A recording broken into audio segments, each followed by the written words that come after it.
Hello chess lovers, I have another spectacular attacking game for you played by Miguel Najdorf. The name of his opponent is unknown and the game was played in 1942 in Buenos Aires. This was a chess simul and Najdorf started with e4, e5 by black, knight c3, Vienna game. One of the possible reasons of going for Vienna game is that later white can go for king's gambit type positions by going for f4 and at the same time avoiding Folkbeer counter gambit. Knight f6 and f4. White goes for Vienna gambit, which is considered to be a risky opening full of double-edge positions. Knight c6, not a good move. Usually black is responding with d5. If f takes e5, then knight takes e4, if queen f3, then knight c6.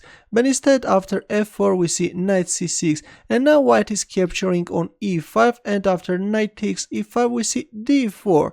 Knight c6, e5. White pawns are simply marching forward, kicking away black knights. Knight g8, knight f3, d6 and bishop d3. A very humble move by Najdorf. Actually, placing the bishop on c4 square looks more aggressive. The bishop is now eyeing on f7 square. If d takes e5, then white can go for this deadly castlings. And now if e takes d5, then knight g5 can be very unpleasant. Already there is too much pressure on f7 square, and black king, which is stuck in the center of the board, can become an easy target for white pieces. Let's go back, but after d6 we see bishop d3, d takes e5, d takes e5, bishop c5. The bishop is now controlling the g1a7 diagonal, and white can face problems when trying to castle kingside. Queen e2, here comes bishop g4, knight e4, bishop b6, bishop g5, both developing the bishop with a tempo and at the same time preparing castling queenside. But now black is playing queen d5, and already castling queenside can be met with queen takes a2. That's why after queen d5 Najdorf played rook d1, queen a5 check, c3 and knight takes e5, using the fact that the knight on f3 is pinned.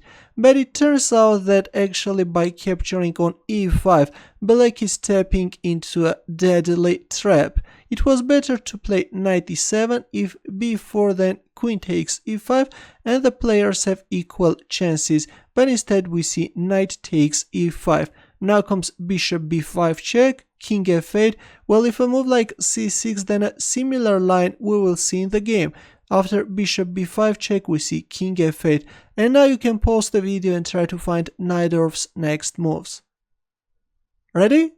Well, as you can see, the knight on f3 square is pinned. But in this position, Najdorf went for this mind-blowing knight takes e5 move, sacrificing the queen.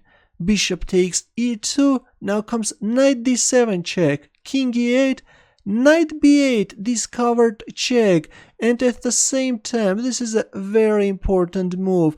This knight is blocking the rook's path and is also threatening rook d8 checkmate. For example, now if queen takes b5, then rook d8, and this is a checkmate. But actually this knight b8 check looks very impressive.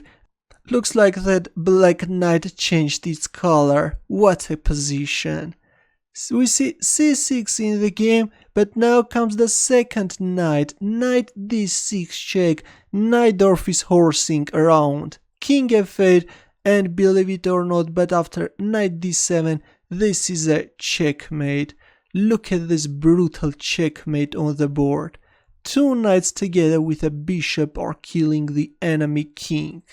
Previously I have already showed you a game where Najdorf is mating his opponent by moving his pawn, but this one is something different. One word, this is just brutal. Thanks for watching, and if you have any questions, don't hesitate to leave your comments. Good luck.